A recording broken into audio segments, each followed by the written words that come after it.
very limited material, I'm gonna have great winning chances.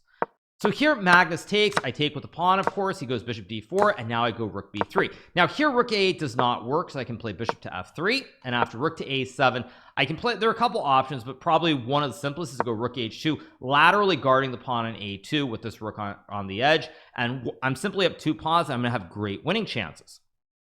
So Magnus plays bishop d4, I go rook b3, he goes bishop f2 here. Again, rook a8, it's the same thing with bishop f3 and rook to h2.